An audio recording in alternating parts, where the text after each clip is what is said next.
John स्टीकबेक कहते हैं, गर्मियों की धूप किस काम की अगर सर्दियों की ठंडक उसे मिठास ना दे।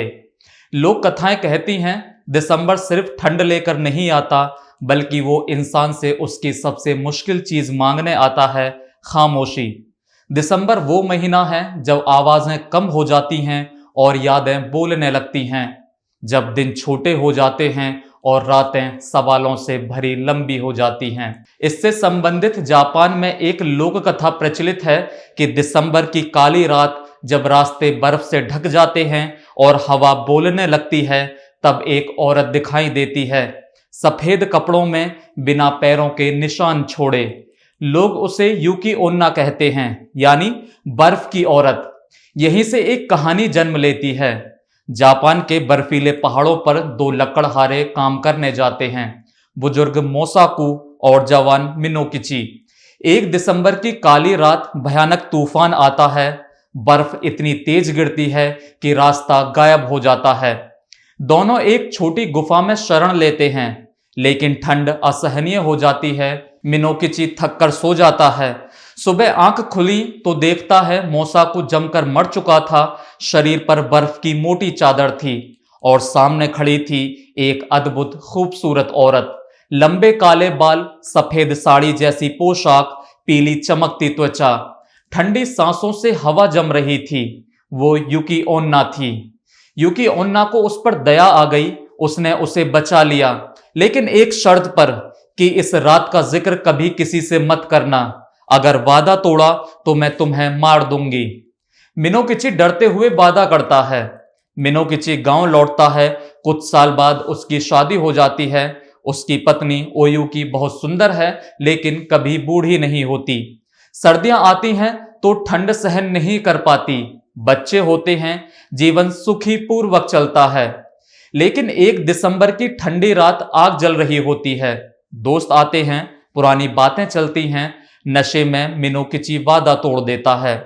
एक रात यूकी ओन्ना ने मुझे बचाया था। तभी अचानक उसकी पत्नी ओयुकी का चेहरा बदल जाता है। आंखें लाल, मुंह खुला हुआ, ठंडी हवा का झोंका। वो चिल्लाती है, तुमने वादा तोड़ दिया। मैं वही यूनी ओन्ना हूं, बच्चों की खातिर तुम्हें नहीं मार रही। और अचानक वो हवा बनकर गायब हो जाती है।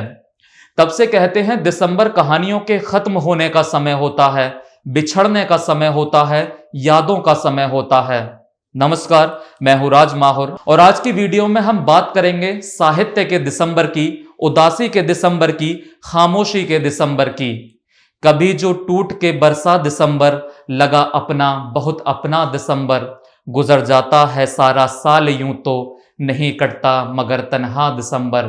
भला बारिश से क्या सैराब होगा, तुम्हारे वस्ल का प्यासा दिसंबर।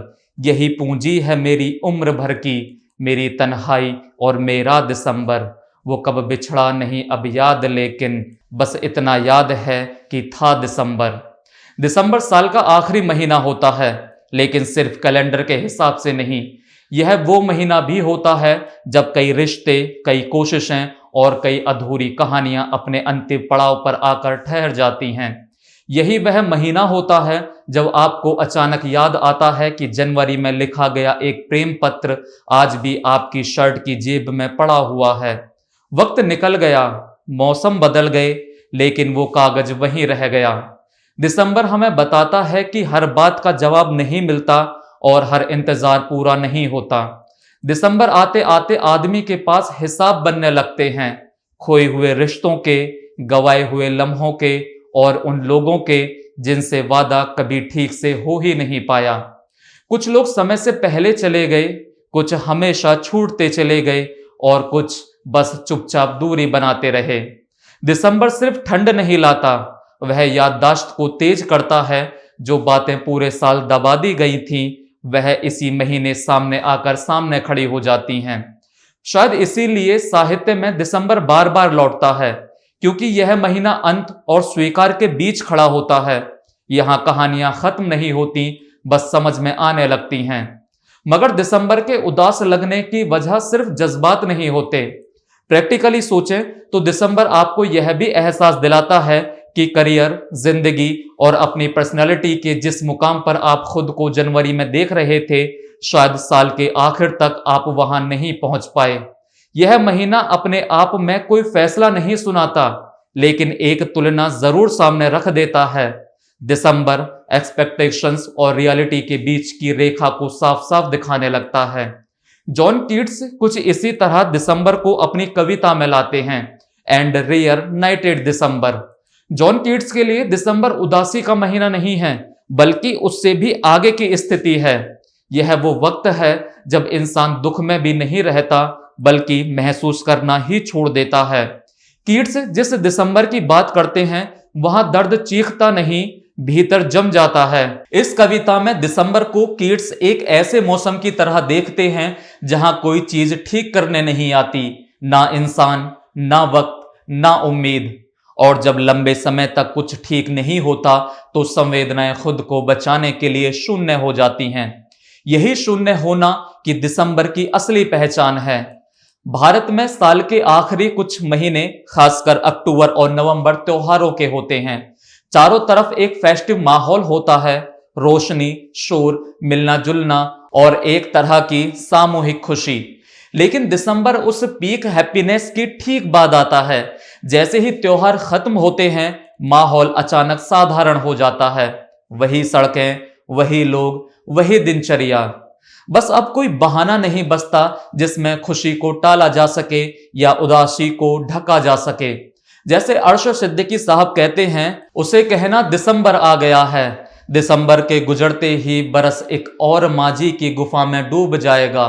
उसे कहना दिसंबर लौट आएगा, मगर जो खून सो जाएगा जिस्मों में ना जाएगा। उसे कहना हवाएं सर्द हैं और जिंदगी के कोहरे दीवारों में लर्जा हैं। उसे कहना शगुफे टहनियों में सो रहे हैं और उन पर बर्फ की चादर बिछी है। उसे कहना अगर सूरज ना निकलेगा तो कैसे बर्फ पिघलेगी। उसे कहना कि लौट आए। दिसंबर सिर्फ भावनाओं का नहीं, परिस्थितियों का भी महीना है।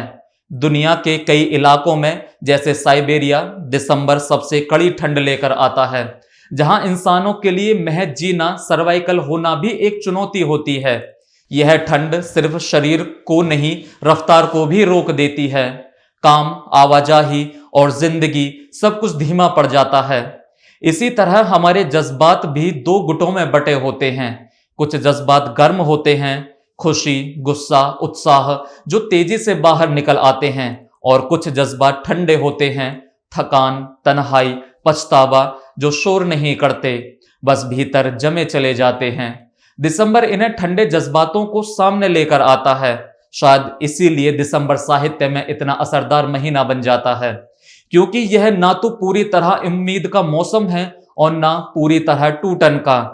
यह वो वक्त है जब इंसान रुक कर देखता है अपने साल को, अपने फैसलों को और खुद को। मगर जब उर्दू शायरी ने दिसंबर को अपनाया तो अपने अंदाज में उसे हर इमोशन में ढाला, गर्म भी और नरम भी। दिसंबर जब राहत इंदौरी साहब के हिस्से आया तो उन्होंने लिखा, आखिरी पत्थर के बाद आएगा, मजा तो यार दिसंबर के बाद आएगा। या फिर रास्ते में फिर वही पैरों का चक्कर आ गया, जनवरी गुजरा नहीं था और दिसंबर आ गया। मंसूर अफाक लिखते हैं, सर्द ठिठरी हुई लिपटी हुई सरसर की तरह जिंदगी मुझसे मिली पिछले दिसंबर की तरह। जब दिसंबर की खामोशी शायर मोहसिन नकवी के हिस्से आई तो उन्होंने लिखा, दिसंबर मुझे रास आता नहीं, जाते हुए साल की साहतों में यह बुझता हुआ दिल धड़कता तो है, मुस्कुराता नहीं। एक्जिस्टेंशियल फिलोसॉफी, खासकर सोरेन किरकेगार्ड और बाद में अल्बर्ट कैमस के लेखन में दिसंबर जैसी स्थिति को इंसान के जीवन में उस पड़ाव के रूप में देखा जाता है जहां उत्सव खत्म हो जाते हैं और सवाल शुरू हो जाते हैं। यह वो मूवमेंट होता है जब इंसान अपने किए हुए चुनावों के साथ अकेला रह जाता है, जब बाहर की आवाजें धीमी पड़ जाती हैं और इंसान पहली बार खुद से ईमानदार होने को मजबूर हो जाता है। इस अर्थ में दिसंबर किसी कैलेंडर का महीना नहीं होता, बल्कि एक मानसिक अवस्था है जहां उम्मीद और हकीकत आमने सामने खड़ी होती हैं। वहीं हंगेलियन फिलॉसफी में दिसंबर को एक प्रतीकात्मक पॉज के रूप में देखा जा सकता है, यानी यहां रुकना नाकामी नहीं बल्कि समझ का जरूरी हिस्सा है।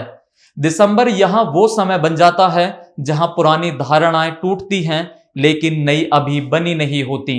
फिलॉसफी के लिहाज से यही सबसे ईमानदार और सबसे असहज वक्त होता है, क्योंकि यही इंसान को सच में बदलने के लिए तैयार करता है। आखिर में मानव कौल के दिसंबर पर एक कविता के साथ खत्म करते हैं।